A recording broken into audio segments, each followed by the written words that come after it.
അരിയും തിന്ന് ആശാരിച്ചിനെയും കടിച്ച് പിന്നെയും മുറുമുറുപ്പ് എന്ന് പറഞ്ഞ പോലെയാണ് ട്രംപിന്റെ കാര്യം. അതായത് ഇറാനെതിരെ ഉപരോധങ്ങൾ ഏർപ്പെടുത്തി അങ്ങനെ ഇറാനുമായിട്ട് കരാറിൽ ഒപ്പിട്ടു. ഇപ്പൊ അതിനുശേഷം ഇപ്പൊ G7 ഉച്ചകോടിയിൽ ട്രംപ് പറഞ്ഞിരിക്കുന്നത് ഈ ധാരണാപത്രം അനുസരിച്ചില്ലെങ്കിൽ അതനുസരിച്ച് മുന്നോട്ട് പോയില്ല എന്നുണ്ടെങ്കിൽ ഇറാന്റെ തലയിൽ പോയി ബോംബിടുന്നാണ് ട്രംപ് പറഞ്ഞിരിക്കുന്നത്. ഇറാൻ എത്രത്തോളം കാലം അനുസരിച്ച് പോകുന്നു അത്രയും കാലം ഇറാന് സമാധാനമായിട്ടിരിക്കാം.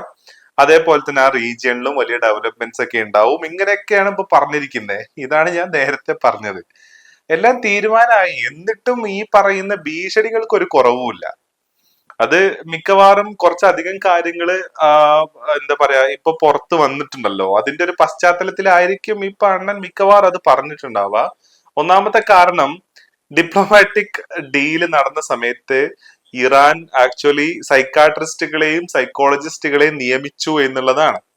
രണ്ടാമത്തെ ഒരു കാരണമായിട്ട് മിക്കവാറും പറയുന്നത് $300 ബില്യൺ ഇൻവെസ്റ്റ്മെന്റ് ആക്ച്വലി ഈ പറയുന്ന ഇറാനിൽ നടക്കാൻ പോവാണ്. അതിൽ JD വാൻസ് പറഞ്ഞത് $300 ബില്യൺ ആക്ച്വലി ഈ പറയുന്ന GCC കൺട്രീസ് ഇറാന് കൊടുക്കും എന്നുള്ളതാണ്. അതിൽ ആക്ച്വലി ട്രംപിന് നല്ല അടി കിട്ടിയിട്ടുണ്ട്.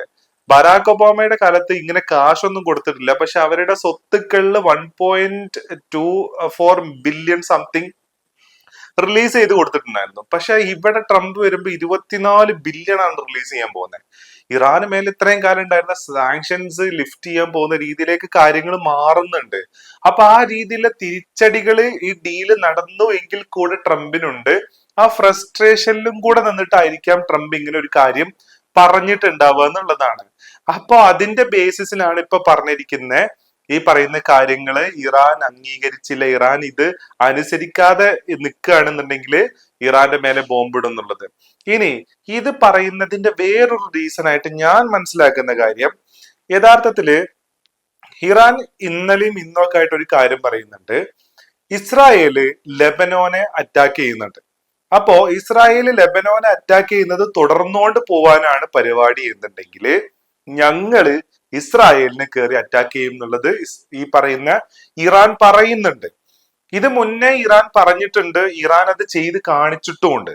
അപ്പോ ഇറാൻ ഇപ്പൊ അങ്ങനെ ചെയ്യുകയാണെന്നുണ്ടെങ്കിൽ ഈ പറയുന്ന പീസ് ഡീലിന്റെ പശ്ചാത്തലത്തിൽ യഥാർത്ഥത്തില് ഈ പറയുന്ന അമേരിക്കക്ക് ഇറാൻ എഗെയിൻസ്റ്റ് ആയിട്ട് നിലകൊള്ളാൻ പറ്റത്തില്ല.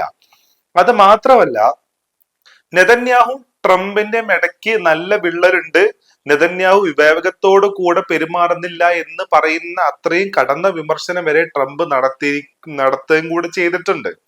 അപ്പോൾ ഇസ്രായേലിനെ പൂർണ്ണമായിട്ട് കൈയൊഴിയാനും പറ്റത്തില്ല, ഇന്ന് ഇസ്രായേലിനെ സ്വീകരിക്കാനും പറ്റത്തില്ല, എന്നാൽ ഇറാൻ ഇസ്രായേലിനെ അറ്റാക്ക് ചെയ്യാനും പാടില്ല. ഇങ്ങനെ കുറെ കാര്യങ്ങൾ മുൻകൂട്ടി വെച്ചിട്ടാണ് യഥാർത്ഥത്തിൽ ഈ പറയുന്ന ഒരു ഭീഷണി ട്രംപ് പറയുന്നേ എന്നുള്ളത് കൂടിയാണ് ഞാൻ ഇതിന്റെ കൂട്ടത്തിൽ ഞാൻ മനസ്സിലാക്കുന്ന ഒരു കാര്യം.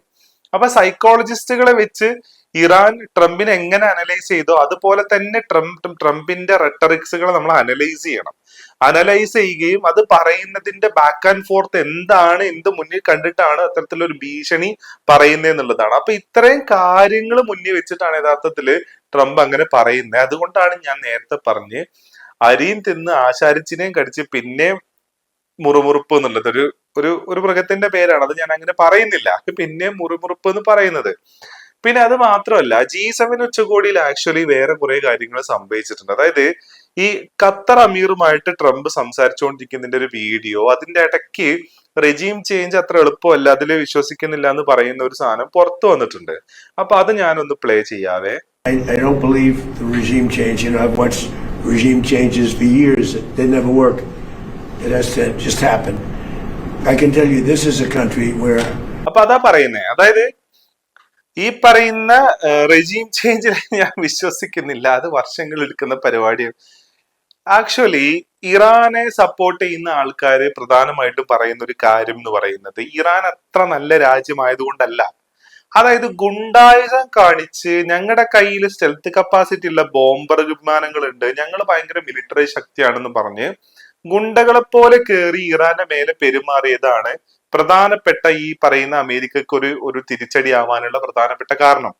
അതിന് മുന്നേ ഈ പറയുന്ന അമർഷം ആളുകൾ ഉണ്ടാക്കുന്ന രീതിയിൽ വേറൊരു പരിപാടി ചെയ്തത്, ഒരു പരമാധികാര രാജ്യത്തിന്റെ പ്രസിഡന്റിന് അവിടുന്ന് രാത്രിക്ക് രായ്ക്ക് രാമാനം അവിടുന്ന് അടിച്ചുകൊണ്ട് വരികയും അവിടെ വേറൊരാളെ കുടിയിരുത്തുകയും ആ എണ്ണ ഫീൽഡുകൾ കൈയടക്കുകയും ചെയ്തു. ഇത് ലോക ഗുണ്ട ചെയ്യുന്ന പരിപാടിയാണ്, ഗുണ്ടകൾ ചെയ്യുന്ന പരിപാടിയാണ്, അല്ലെങ്കിൽ അത്തരത്തിലുള്ള ഗ്രൂപ്പുകൾ ചെയ്യുന്ന പരിപാടിയാണ്. അപ്പൊ അത് ചെയ്തതും ഈ പറയുന്ന അമേരിക്കക്ക് ഒരു എഗെയിൻസ്റ്റ് ആയിട്ടുള്ള ഒരു വികാരം ഉണ്ടാവാൻ ഇവിടെ ഒരു എന്താ പറയാ വികാരം ഉണ്ടാവാനുള്ള ഒരു കാരണം ഇവിടെ ഉണ്ടായിട്ടുണ്ട്. അപ്പോ അങ്ങനെ ഇരിക്കെ ഇറാനിൽ ആക്ച്വലി മാസാമിനി കൊല്ലപ്പെട്ടതിന് ശേഷം നടന്നിട്ടുള്ള സംഭവ വികാസങ്ങളും അതിനുശേഷം നടന്നിട്ടുള്ള കുറെ സംഭവ വികാസങ്ങളുടെ പശ്ചാത്തലത്തില് ഇറാനിലുള്ള ഇപ്പോഴത്തെ റെജീമിനെതിരെ ഇറാനിലുള്ള യൂണിവേഴ്സിറ്റി സ്റ്റുഡൻസ് അടക്കം എന്ത് ചെയ്തിട്ടുണ്ട്, സ്ട്രൈക്ക് നടത്തിക്കൊണ്ടിരിക്കുന്ന സന്ദർഭത്തിലാണ് ഇവരെന്ത് ചെയ്യുന്നത്, നേരെ പോയി ആയത്തുള്ള അലി ഖൊമൈനി അങ്ങ് കൊല്ലുന്നത്. അതും ഇവർക്ക് പറ്റിയ ഒരു സ്ട്രാറ്റജിക് ബ്ലണ്ടറാ. അതായത് റെജീം ചേഞ്ച് കൊണ്ടുവരാൻ വേണ്ടിയിട്ട് ടോപ്പ് ലീഡർഷിപ്പിനെ ഇല്ലാണ്ടാക്കി അവിടെ റെജീം ചേഞ്ച് കൊണ്ടുവരാ എന്ന് പറയുന്ന ഒരു പരിപാടി. പക്ഷെ അതും നടന്നില്ല. കാരണം ആ റെജീം അയാൾ കൊല്ലപ്പെട്ടാല് ആ സ്ഥാനത്തേക്ക് വേറൊരാള് വരിക എന്നല്ലാതെ യഥാർത്ഥത്തിൽ നെതന്യാഹുവിന്റെ ട്രംപിന്റെ പ്ലാൻ പ്രകാരം ആയത്തുള്ള അലി ഖൊമൈനിയെ കൊല്ലുകയും ഇറാനിലെ ആളുകൾ ആ റെജീമിനെതിരെ പ്രൊട്ടസ്റ്റും കൂടെ നടക്കുകയും അതിന്റെ കൂട്ടത്തിൽ തന്നെ ഇസ്രായേലിന്റെ അമേരിക്കയുടെ ബോംബാർഡ്മെന്റും കൂടെ നടക്കുമ്പോൾ ഈസി ആയിട്ട് അവിടുത്തെ ആ ഭരണത്തെ അട്ടിമറിക്കുക എന്നുള്ള പ്ലാനിലാ പോയേ. അതും കൂടെ ഇല്ലാണ്ടായി. അതും ഇപ്പൊ ഈ പുള്ളി റിയലൈസ് ചെയ്യുന്നുണ്ട് എന്നുള്ളതാണ് മനസ്സിലാക്കുന്നത്. അപ്പോ നെതന്യാഹു കൊണ്ടുവന്നത് ഹാഫ് കുക്ക്ഡ് ആയിട്ടുള്ള ഒരു ഐഡിയ ആണ് എന്നുള്ളതും അത് വർക്ക് ചെയ്യാൻ പോകുന്നില്ല എന്നുള്ളതിന്റെ തിരിച്ചറിവുകള് യഥാർത്ഥത്തിൽ ട്രംപിന് ഇപ്പൊ ഉണ്ടായിട്ടുണ്ട് എന്നുള്ളതാണ് ഇതെല്ലാം കാണുമ്പോൾ മനസ്സിലാക്കുന്നത്. എന്നാ ഇതിന്റെ ഇടക്കൂടെ IRGCനെ മോശമാക്കാനും ഹോർമൂസിൽ പ്രശ്നങ്ങൾ ഉണ്ടെന്ന് കാണിക്കാനും വേണ്ടിയിട്ട് ആക്ച്വലി പ്രോ ഇസ്രായേലി മാധ്യമമായിട്ടുള്ള ജെറുസലേം പോസ്റ്റ് ഇന്നൊരു പോസ്റ്റ് ഇറക്കിയിട്ടുണ്ട്. ആ പോസ്റ്റിൽ പറയുന്ന കാര്യം എന്താന്ന് ചോദിച്ചു കഴിഞ്ഞാല്, IRGC drones targeted ships in the Strait of Hormuz after signing in of US-Israel deal. US-Israel deal sign ചെയ്തതിന് ശേഷം IRGCയുടെ ഡ്രോണുകള് ഹോർമൂസിലെ ഒരു കൊമേഴ്ഷ്യൽ ഷിപ്പിനെ ടാർഗറ്റ് ചെയ്തു എന്ന് പറയുന്ന ന്യൂസ് ആണ്. പക്ഷേ ഈ ന്യൂസ് എവിടെ നിന്ന് വന്നു, ആര് പറഞ്ഞു, എന്താണ് ഇതിന്റെ സോഴ്സ് എന്നുള്ളത് ഈ ന്യൂസിൽ എവിടെയും കാണാനില്ല. പകരം സോഴ്സുകൾ പറയുന്നു എന്നാ പറയുന്നേ.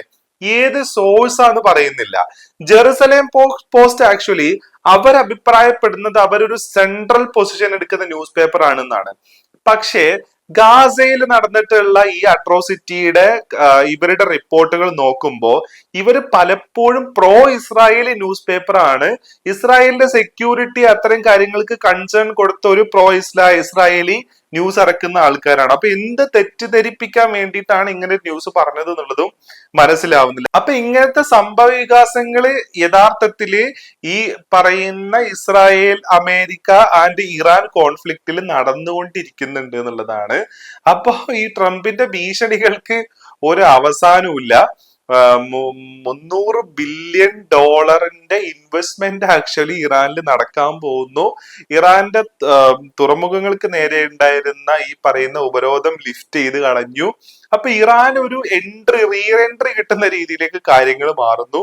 പക്ഷെ അപ്പോഴും ഞാനാണ് വലുത്, ഞാനാണ് സംഭവം എന്ന് കാണിക്കാൻ വേണ്ടിയിട്ട് ട്രംപിന്റെ ഭീഷണികൾ തുടർന്നുകൊണ്ടേയിരിക്കുന്നു എന്നുള്ളതാണ് പറയാനുള്ളത്.